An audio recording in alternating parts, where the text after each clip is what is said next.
Olá pessoal, bem-vindos a mais uma conversa empresarial. Eu sou o Cláudio Nazajon e hoje comigo está o Manuel Vale, que é fundador, um dos fundadores da Atlus. Cara, obrigado pela presença. O que é a Atlus? Cláudio, primeiro, obrigado por me receber aqui, é um prazer estar contigo, é uma honra. A Atlus, na verdade, é uma iniciativa, é uma construção e uma segmentação que a gente criou no desenvolvimento das nossas empresas. Nós trabalhamos com empresas, com pessoas, com grandes companhias há mais de 50 anos. A gente está falando de uma empresa de fundação do meu pai, onde os atuais 3 sócios sou eu e meus 2 irmãos. Então aqui é uma empresa familiar, em segunda geração. Nós atendemos hoje mais de 500 CNPJs diferentes. O que atendemos? Vocês fazem o quê? Contabilidade? A gente faz contabilidade, faz fiscal, faz departamento pessoal, consultoria. É um grande escritório de serviços contábeis. Um grande serviço. Isso inicialmente. Tá. O que nós fizemos nesse processo onde a gente moderniza e evolui a nossa prestação de serviço é criar a Atlus. A Atlus veio para pegar essa expertise que a gente já tinha em empresas familiares, e aí a gente começa a agregar serviços. Tipo o quê?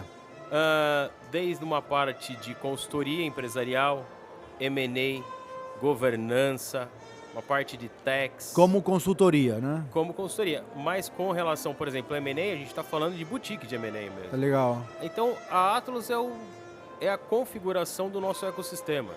Então, o que é importante entender da Atlus? A Atlus não é uma venda B2B. A Atlus é uma venda B2C. É entender aquilo que esse empresário que se dedicou a vida inteira para a sua companhia e construiu um grande complexo de empresas precisa e o que ele quer. E a nossa perspectiva é o quê? Através de um planejamento estratégico de vida dele, conseguir ajudar ele a fazer uma sucessão, se for o caso, a fazer um M&A, se for o caso, ou se for uma ampliação da empresa. Me conta alguma história de sucesso aí de algum cliente teu, não necessariamente se não quiser citar o nome da empresa, mas como é que foi a história? Como é que isso funciona na prática?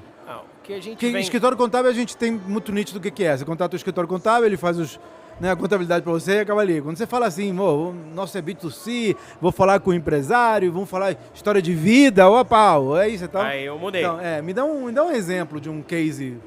Você lembra do contador que no passado era um conselheiro da empresa? Sim. É o resgate disso. Então eu vou te trazer alguns exemplos. No passado, você trabalhava de uma forma muito próxima do cliente, mesmo porque existia uma falta de tecnologia. Uhum. Isso fazia com que você ficasse nesse dia a dia com o cliente, atendesse menos clientes, e a partir daí você se tornava alguém muito próximo. Tá? Quando veio as tecnologias, e hoje a gente estamos numa feira de RP, e faz-se necessário uma grande empresa ter essa estrutura, esses indicadores, ter essa automatização para sobreviver, a gente houve um distanciamento entre o empresário e os seus prestadores. E aí o contador. Então, mas você está me falando no genérico. Eu queria saber de alguém específico. Você pode me contar alguma história recente de algo que você tenha feito com alguém? Não, sim. Então, nesse caso, por exemplo, a gente vem encontrando, como a gente trabalha com grandes empresas, então eu pego empresas prontas. Tá. Então, quando esse cara está saindo, está faltando essa iniciativa, está faltando essa proximidade, é quando ele me aproxima. Então, por exemplo, a gente tem companhias onde ela veio de um processo de necessidade de uma integração com outra grande empresa, só que ela precisava se organizar. E nessa organização... Ela foi adquirida pela empresa grande? Não, ela não foi adquirida. Tá. Ela não foi adquirida porque ela não tinha a governança suficiente, os indicadores, não tinham ela passou por um processo de aquisição e a aquisição não funcionou porque ela não tinha, ou porque não pagava os impostos de direito, ou porque não tinha... Não, ela não tinha uma gestão. Ela era uma empresa do... O que é não ter gestão? Por exemplo, então ela não tinha uma contabilidade fidedigna, ela não tinha uma gestão financeira, uma gestão de caixa, uma gestão de desenvolvimento comercial, ela não tinha um RP plantado. Então a gente passou por essa empresa junto com um time multidisciplinar desde o desenvolvimento de toda essa cadeia. Então, plantamos RPs, ajudamos a desenvolver as pessoas. Agora, isso às vezes, Manuel, implica em mudar a estrutura da empresa inteira. Às vezes o cara, por exemplo, ele mistura contas particulares com conta da empresa ou da família, né, ou bota a família no plano de saúde e tal. Tudo isso atrapalha uma eventual aquisição. Ou às vezes a empresa sonega impostos, né, vende metade por fora, metade por dentro, ou às vezes não por querer sonegar, mas porque não tem a estrutura necessária para, por exemplo, emitir fatura para todas as vendas, não tem agilidade, o sujeito vai lá, compra, leva e já está vendido, acabou, entra no caixa. Como é que você faz para mudar isso, para implementar essas mudanças na base, sem enfrentar uma resistência de quem já está usando essa flexibilidade? Nesse caso, você tem que ter um grande patrocinador, que é o patriarca. Ok. É o dono. O dono tem que querer. O dono tem que querer. O dono querendo... E nesse caso ele quis? Ele quis. E aí, ele envolveu a família. E a família entendeu que em alguns cargos ela precisava profissionalizar, outros cargos precisavam desenvolver pessoas. E a partir daí, se criou também uma estrutura, onde você faz com que essa mistura de patrimônio e essa mistura empresa e família não exista. Então aí vai para a questão de holdings patrimoniais, holdings de participação, aonde cada um vai entrar dentro dessa empresa e a partir daí você criou essa governança. Nesse projeto nós desenvolvemos, tivemos 2 ou 3 anos aonde houveram auditorias externas para antecipar. Então aquele cara que não tinha contabilidade agora tem uma auditoria externa. Aquele cara que misturava a família com a empresa tem um conselho, a família está no conselho. Tem um CEO dentro da empresa, tem meta. Legal. Tem bônus. E conseguiram ser adquiridas depois? Eles não quiseram mais, porque a empresa teve um crescimento de 400%. Olha. Então, não quiseram mais. A empresa cresceu 400%. 400%. Você acha que ela cresceu por causa dessas modificações? Ou aconteceu alguma coisa extra, tipo a pandemia, que... Eu tenho um caso de uma empresa, por exemplo, que fazia produtos dermatológicos e estava quase falindo. Aí veio a pandemia, aí queria vender, né? O dono queria vender para se livrar do abacaxi. Aí veio a pandemia, eles modificaram a rede, né? A linha de produção deles, começaram a vender álcool em gel, decuplicaram, multiplicaram por 10 o faturamento, trabalhavam em 3 turnos, a empresa, cara, saiu. Mas foi forte, né? Foi a pandemia, foi um evento extra controle. É diferente de você dizer, não, a gente implementou uma estrutura de gestão corporativa e por causa disso a empresa cresceu. O que você acha? Olha, eu não tem como excluir a sorte. Tá. Porque o planejamento estratégico levou ao mercado de crescimento. Ok. Então a gente não tem como excluir a sorte. O famoso dia D. Não dá para excluir isso. Mas tudo que se foi feito, então a partir do momento que vamos estruturar a área comercial, estruturar os custos, vamos investir mais, vamos desenvolver novo mercado, vamos criar novos produtos. Então, esse processo, ele com certeza contribuiu muito para esse crescimento. Então, quando a gente fala nessa empresa em questão, e aí é interessante que não foi o único mercado que eles atuaram, porque as empresas paralelas que eles tinham, que são empresas imobiliárias, empresas de participações, hoje têm a sua vida, têm os seus empreendimentos, e tem o seu desenvolvimento. Por quê? Porque quando você começa a organizar melhor e a família mesmo entende qual é o papel dela e aonde cada um pode entregar o seu melhor, você começa a colher frutos. Então, de fato, foi possível trabalhar junto nesse processo. Foram 10 anos, onde você criou um ambiente que hoje ele não tem só esse grande negócio que ele tinha no passado. Tem vários outros grandes negócios. Então, assim... Eu acho que é uma... Lembra quando a gente falei da mudança do dono? Sim. O dono tem que comprar? Sim. Aí o dono entendeu que ele gostava de empreender, que era dele. Então, ele põe uma empresa em andamento, ele vai e põe isso para andar, ele pensa em outra. E aí, assim, você falou de sorte, e assim, eu tenho muitos clientes. Todos os clientes, você pode chamar de sorte, mas... Os clientes que deram muito certo, que têm os seus negócios muito longevos, são todos os negócios longevos. É impressionante. Até aquele que ele fez porque era uma oportunidade que não estava no contexto então, dele. A gestão é que dá longevidade, né? É a gestão da longevidade. A sorte pode trazer a oportunidade, mas quem vai dar longevidade nesse negócio é o modelo de gestão. Qual é a primeira coisa que você faz quando você entra numa empresa dessa? O sujeito te contrata, nesse caos aí que você falou, qual a primeira coisa que você faz? Eu sou contratado normalmente pelo dono. Tá. Então a primeira coisa que a gente escuta é o dono. Por quê? Porque eu preciso entender o que ele imagina. Qual é o objetivo? As primeiras conversas, o meu processo é um processo de cauda longa de conquistar cliente, não é tão rápido. Então, o que acontece? Você entende o dono, quais são os anseios dele, qual é o problema, por que você está mudando? Primeiro é por causa de uma parte de outsourcing, ou é um planejamento sucessório, por exemplo, ou meu filho não quer assumir a nova companhia, a minha companhia, então eu preciso buscar uma oportunidade de realizar o negócio. E aí você customiza o planejamento a partir daí, é isso? O que acontece? Toda família é diferente de outra, então todo o trabalho é customizado. Então assim, eu tenho clientes que são um núcleo familiar com 3, 4 pessoas, ou tenho clientes com 20 pessoas no núcleo familiar. Então, são sapatos diferentes para pés diferentes. E qual é o principal desafio que você enfrenta nesse processo de reestruturação da empresa? Olha, o dono topou, ele te contratou, ele quer, mas tem a galera embaixo do dono que às vezes cria resistências que são bem difíceis, né? É uma comunicação. Porque essa é uma comunicação que deve ser feita de uma forma correta para que todo mundo dentro da empresa entenda e se sinta parte dessa mudança. Então, se você fizer essa comunicação de uma forma correta, indo de uma forma onde as pessoas que trabalham lá há mais tempo, da maior hierarquia, de quem apoiou esse dono até lá, de fato, compre esse processo junto conosco, porque não é feito só por mim.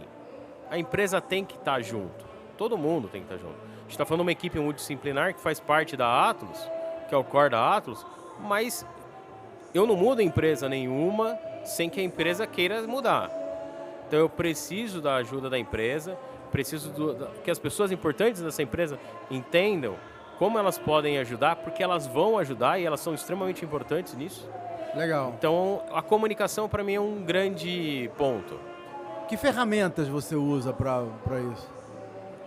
A gente tem algumas ferramentas para que a gente chegue nesses pontos. Então, RPs, de fato, se faz todo sentido para a gente ter uma governança, uma questão de dados. A gente usa alguns data analytics para que a gente tenha os dashes e os indicadores para a companhia. A gente acaba utilizando alguns bots. Então, na verdade, é uma relação de sistemas diferentes que a gente pode fazer isso. Por quê? Porque existem hoje sistemas muito, muito bons para determinados fins.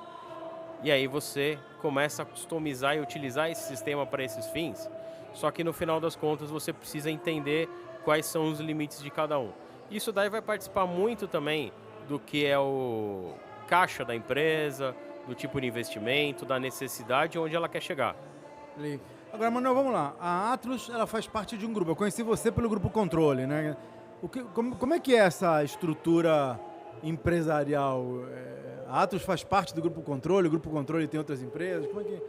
Como é teu papel aí de empresário com várias frentes? Como eu estava falando para ti, nós somos uma empresa familiar, então sou eu e mais 2 sócios, fundadores. Nós estamos na 2ª geração, meu pai foi o fundador, o Almiro. Hoje a gente tem 9 empresas. E atuamos nessas 9 empresas, temos uma controladoria própria, onde a gente atua dentro dessas 9 empresas. A gente tem cerca hoje de uns 130 colaboradores. E a gente tem... Essas 9 empresas têm a mesma constituição societária? Ou... Hoje sim. E a partir de uma provocação, a gente criou a Atlus no ano passado. A Atlus nada mais é que um ecossistema. Então, o que a gente levou para a Atlus? Todos os nossos serviços que nós realizamos, e serviços específicos que nós criamos juntos com grandes parceiros do mercado. Legal. Então, esse ecossistema que hoje foi construído, que faz parte da Atlus e é o que faz a gente conseguir entregar um trabalho muito diferente, porque ninguém faz nada sozinho. Então, a ideia da Atlus é trazer um ecossistema. Esse ecossistema que a gente criou em 50 anos de empresa. Entendeu? Então, a ideia é essa, porque a gente precisa de profissionais sérios e competentes nas suas áreas. E a gente trabalha dentro eu, Rafael e o Maurício, como sócios, fundadores da Atlus, como nada mais do que a gente fazia na época do controle sem dar esse nome. Que é o quê? É ajudar o cliente, trazer para ele pessoas de confiança, parceiros de confiança, trabalhar em conjunto em 6 mãos, para que ele cada vez mais se torne mais próspero, que a gente consiga ajudar no desenvolvimento das empresas e da pessoa física, na sucessão de um filho, numa ajuda de uma mudança de negócios. Então esse é o nosso grande objetivo, entendeu? E a Atlus nada mais é do que a concretização disso em uma marca, né? Então a gente buscou uma marca que não está vinculada a um nome de família, que é o caso. A primeira empresa de 69 se chama Vale. Então a gente queria uma empresa que perdurasse além da nossa gestão. Então essa é a ideia. Então a Atlus nasce dessa forma. Legal. E nasce para atender esse cliente específico. E vocês atuam na região lá de Barueri? Não, hoje a gente tem clientes em 70 cidades e 9 estados. Uau!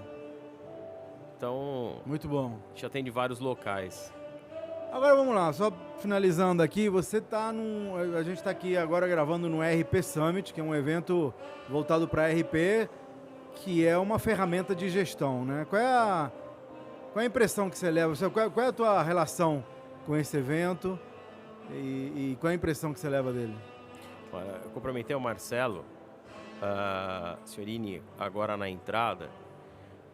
Para mim, vocês, pessoas de tecnologia, que criam um ambiente para que eu consiga prestar o meu serviço. Eu não sou tecnologia, eu sou serviço. E eu preciso de vocês para que o meu trabalho se desenvolva, para que eu tenha as minhas informações, para que o cliente consiga cada vez mais alcançar seus objetivos. Então, para mim, isso daqui é sensacional. Eu saio do evento super feliz, completamente apaixonado por esse ecossistema, escutando que isso daqui está saindo fora do Brasil, é um baita desafio. Então, eu fico super feliz, quero muito estar junto com vocês nas próximas, porque de fato, o que a gente fala dentro da Atlus? A gente tem que usar todas as tecnologias existentes, porque esse é o nosso core.